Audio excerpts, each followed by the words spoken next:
चाहूँगा कि क्या ये आखिरी एग्ज़ाम है क्या? नहीं ना, इसके बाद एक और है ना। कौन सा? अप्रैल का। बिलीव मी, ये पेपर आपको बहुत कुछ सिखाएगा। तो मैं अब आपसे ये बोलूँगा कि बेटा बिल्कुल मस्त होकर पढ़ाई करो, फॉर्मूला ओरिएंटेड होकर पढ़ाई करो, केमिस्ट्री को थोड़ा सा ज़्यादा मत दो। मतलब अब ऐसा होना चाहिए कि 20 सेकेंड में आपका एक पेज पलट जाए। एक मौका मिला है तो अपना बेस्ट करो, फाइट करो, पेलो बढ़िया तरीके से, जो हालात देखा जाएगा। और कौन सा ये आखिरी एग्जाम है? जेईई 2 तो बाकी है अभी। तो भैया टॉप 100 ऑल इंडिया रैंक में लाने वाला बच्चा मुझसे सवाल पूछ रहा था कि सर क्या मेरा सिलेक्शन हो जाएगा क्या? तो इसका मतलब जब उसको इस बात की टेंशन थी एग्जाम से पहले, तो भाई साहब जाहिर सी बात है तेरे साथ तो होना लाजमी है। अल्टीमेटली हमको चाहिए था कि जनवरी, फरवरी, मार्च, ये 3 महीने में तेरी पेल के पढ़ाई होनी चाहिए, शानदार लेवल की होनी चाहिए, बढ़िया आउटपुट निकल के आना चाहिए, तेरा पोटेंशियल बेस्ट निकल के आना चाहिए, तेरी जितनी एक तरीके से अपर लिमिट है पढ़ने की वो क्रॉस हो जाना चाहिए। यही तो था ना टारगेट। तो उसमें से ये टारगेट अचीव हो रहा है। एग्जाम के बहाने ही सही तेरी पढ़ाई शानदार तरीके से हो रही है। 14-15 घंटे तू पढ़ रहा है। इसका मतलब सोच, अगर यही पेस तूने मेंटेन रख लिया फरवरी और मार्च में, फिर सोच अप्रैल में कितना शानदार पेपर जाने वाला है।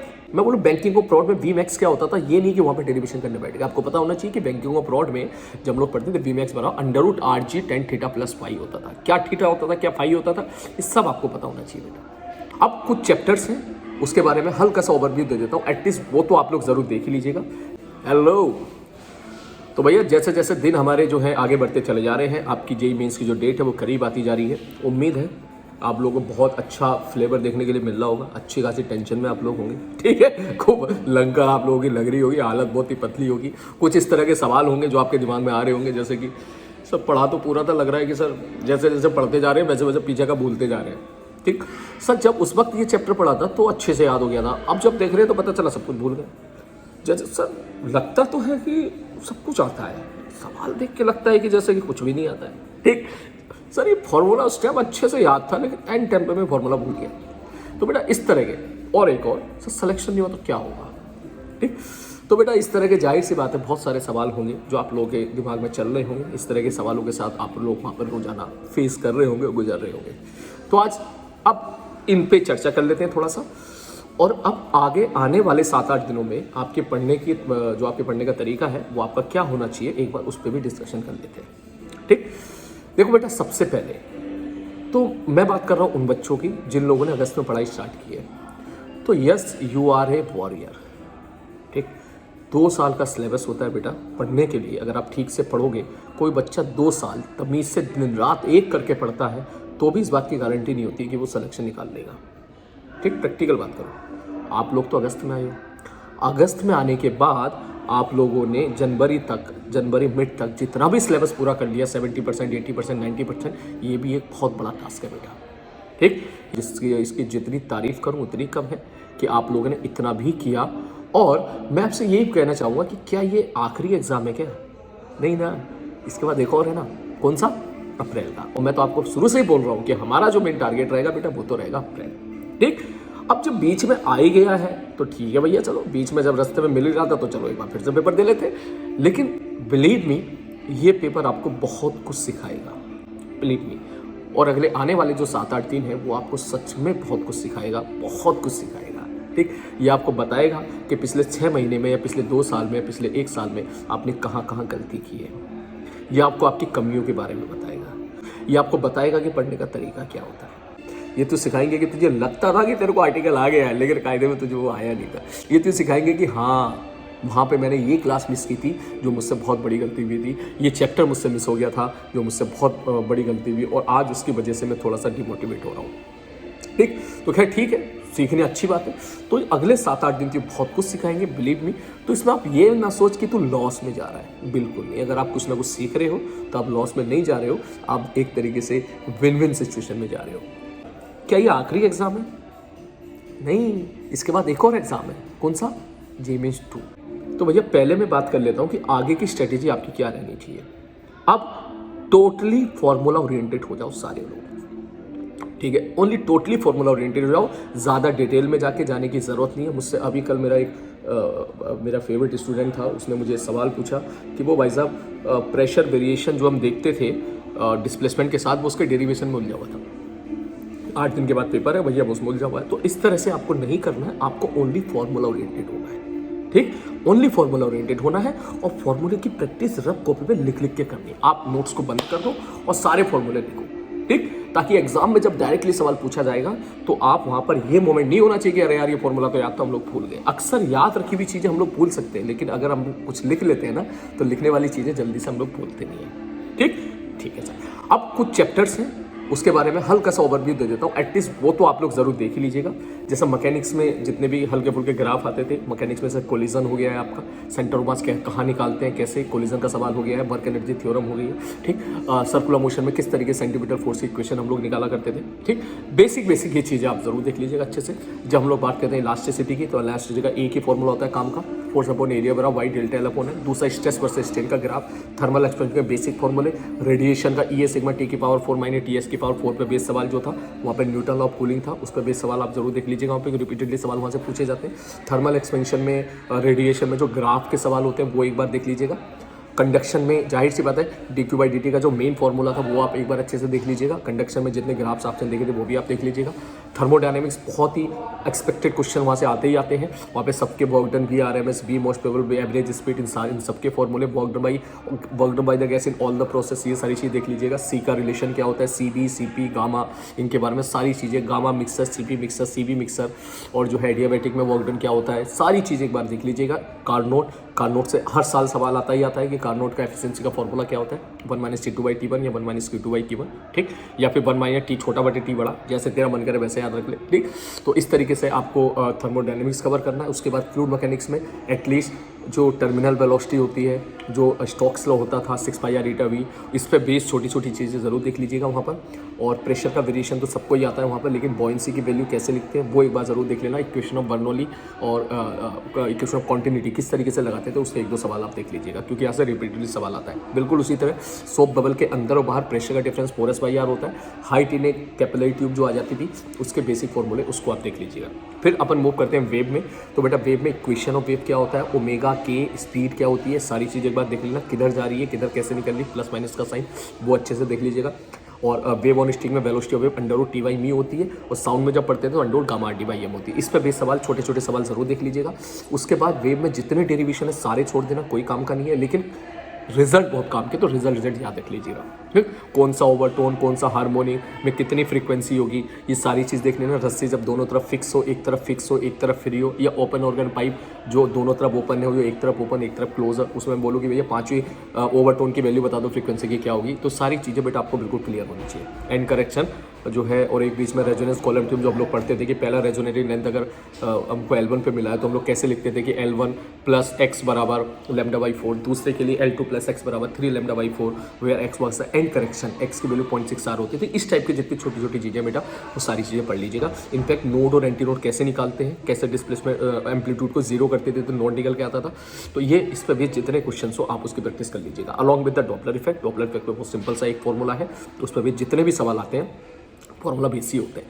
बिल्कुल उसी प्रकार जब लोग बात करते हैं वेव ऑप्टिक्स की, तो वेव ऑप्टिक्स में भी आपको ये चीज़ देखने के लिए मिलती है कि YDS से सबसे ज़्यादा इंपॉर्टेंट है कि भाई साहब कौन सा मैक्सिमा कौन सा मिनिमा किस जगह पे मिल रहा है, द गैप बिटवीन 2 मैक्सिमास, या बीटा फ्रिंज बिट के साथ हमने स्लैब लगा दिया, ऊपर स्लैब लगा दिया तो सेंटर मैक्सिमा कहाँ चला जाएगा, नीचे स्लैब लगा दिया तो कहाँ चला जाएगा, सोर्स को इधर उधर शिफ्ट कर दिया। तो इस टाइप के बेसिक सवाल आप वहाँ पे देख लीजिएगा। लिमिट ऑफ रेजोल्यूशन हो गया, डिफ्रैक्शन में आपसे पूछ लिया जाए कि भैया nth मिनिमा का क्या फॉर्मूला होता है, तो ये सारी चीज़ें आप लोग अच्छे से देख लीजिएगा। उसके बाद हमारा मॉडर्न फिजिक्स है। मॉडर्न फिजिक्स तो उम्मीद है आप लोग अच्छे से कर ही लोगे क्योंकि आप केमिस्ट्री में ही पढ़ते हो। फिर भी एनर्जी, जब इलेक्ट्रॉन को कितनी एनर्जी देगी, n/2 से n/4 पे जंप कर जाए, इस टाइप के जो सवाल आया करते थे, लाइमन सीरीज, बामर सीरीज, एक बार वो जरूर देख लीजिएगा।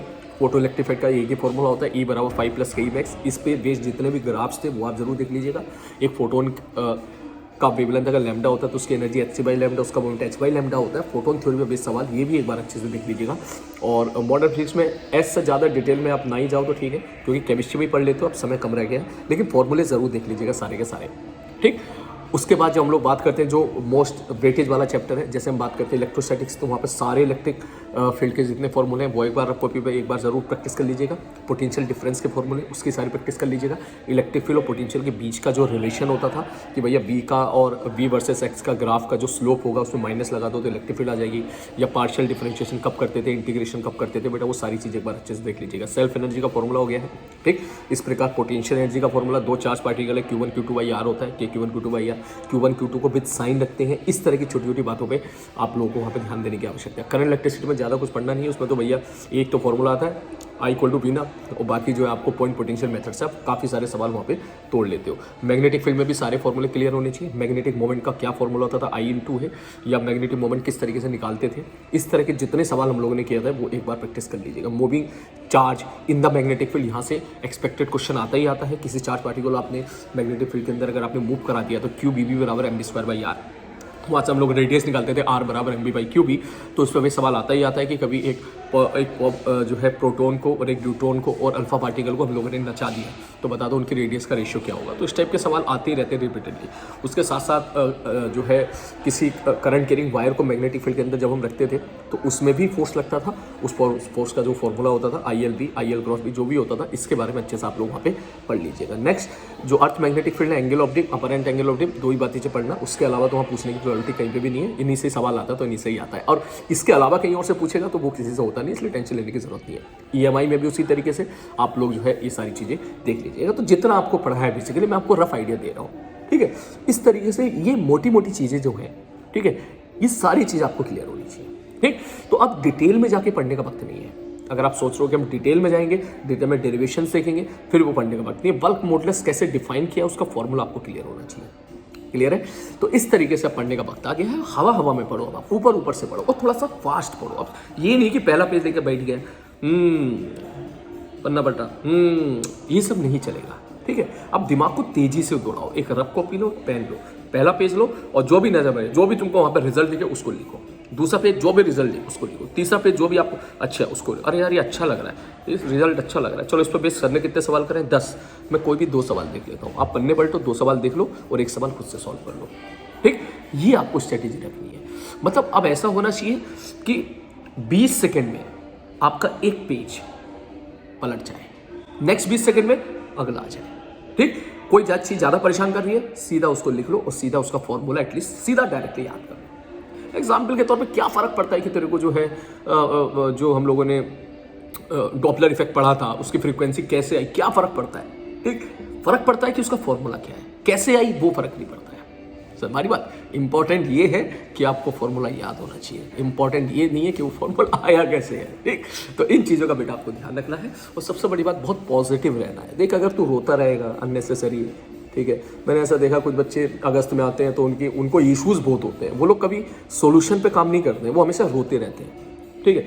वो हमेशा इस बात को सिलेबस इतना भगा भगा के पूरा करा दिया, तो भाई नहीं कराते तो क्या होता बता, छोड़ देते बीच में ही, 30% ही कराते। जेई एडवांस के पॉइंट ऑफ व्यू से अगर चलते जैसा वो चाहता है तो 5 महीने में तो बेटा 30% सिलेबस होता है, ठीक है। ऐसा करते क्या, नहीं ना। तो जब आपके सर लोग आपके साथ जुड़े रहे हैं, बाकी सारे बच्चे भी आपके साथ जुड़े हुए हैं, तो बेटा आपको जुड़ना पड़ेगा। नहीं जुड़ेगा तो रोता रह जाएगा, अभी रोएगा कल को कोई नहीं सुनने वाला तेरी बात, जाहिर सी बात है, ठीक। और दूसरी बात बेटा, क्या ये आखिरी एग्जाम है? नहीं, इसके बाद एक और एग्जाम है। कौन सा? JEE Mains 2। तो यही है बेटा, मस्त रहो, बिंदास रहो, ये सबसे ज़्यादा ज़रूरी है। सारे फॉर्मूले को एक बार गो थ्रू हो जाओ, सारे स्पीड अपनी बढ़ाओ थोड़ी सी। डेली एक पेपर तो JEE Mains में आया हुआ, ठीक। JEE में आया हुआ, जब आप एक सिंसियर तरीके से एक पेपर दोगे आप, तो आपको अपनी गलतियां पता चलेगी। आपको पता चलेगा कि आप टाइम मैनेजमेंट में कहाँ लैग कर जाते हो, आपको पता चलेगा कि आप सिली मिस्टेक्स कहाँ करते हो, ठीक। तो इस टाइप की बहुत सारी गलतियाँ होंगी जो आप वहाँ पे गलतियाँ करोगे, उन गलतियों पे वर्कआउट करना है बेटा। उन सारी गलतियों को रफ कॉपी पे नोट कर लेना है, ठीक। ये डायरी में नोट कर लेना है, क्योंकि जब आप एग्जाम देने जाओगे तो वो गलतियाँ एक बार देखना बहुत ज़रूरी है, ठीक। बस इसी तरीके से करते रहो। और इस सच में एक बहुत ही काबिल तारीफ बात है बेटा कि 5 महीने में 6 महीने में जितना आपने पढ़ लिया है, ठीक, अब आप उसके साथ एक बहुत बड़ा एग्जाम को देने के लिए जा रहे हो एक तरीके से, ठीक। इस सच में काबिल तारीफ है कि 2 साल का सिलेबस होता है और हमारे पास जब आप अगस्त में आते हो, क्यों आए अगस्त में, पहले आते, मगर ठीक है आगे तो हो सकता है कि अब प्रोबेबिलिटी तो है एक अच्छा कॉलेज, डिसेंट कॉलेज मिलने की। अगर नहीं आते फिर तो वैसा पता नहीं, फिर तो क्या ही होता फिर तुम्हारा, ठीक। तो अब जब आ ही गए हो तो जाहिर सी बात है, एक मौका मिला है तो अपना बेस्ट करो, फाइट करो, पेलो बढ़िया तरीके से, जो हालात देखा जाएगा। और कौन सा ये आखिरी एग्जाम है, JEE Mains 2 तो बाकी अभी, और उसमें तो सोच, मैं तो बस ये कहना चाह रहा हूँ कि जिस लेवल की पढ़ाई तुम्हारी अभी चल रही है ना इस वक्त, ठीक, अभी चल रही है, अगले आने वाले 10 दिनों में चलेगी, या पिछले 10 दिन से जो पढ़ाई चल रही है, सोच यही पढ़ाई तूने अगर पूरा फरवरी या पूरा मार्च तूने कर लिया तो सोच कितना शानदार तेरा आउटपुट निकल के आएगा। हमारी बात तो बस अल्टीमेटली हमको चाहिए क्या था, अल्टीमेटली हमको चाहिए था कि जनवरी, फरवरी, मार्च, ये 3 महीने में तेरी पेल के पढ़ाई होनी चाहिए, शानदार लेवल की होनी चाहिए, बढ़िया आउटपुट निकल के आना चाहिए, तेरा पोटेंशियल बेस्ट निकल के आना चाहिए, तेरी जितनी एक तरीके से अपर लिमिट है पढ़ने की वो क्रॉस हो जाना चाहिए। यही तो था ना टारगेट। तो उसमें से ये टारगेट अचीव हो रहा है। एग्जाम के बहाने ही सही तेरी पढ़ाई शानदार तरीके से हो रही है, 14-15 घंटे तू पढ़ रहा है। इसका मतलब सोच, अगर यही पेस तूने मेंटेन रख लिया फरवरी और मार्च में, फिर सोच अप्रैल में कितना शानदार पेपर जाने वाला है। क्लियर है?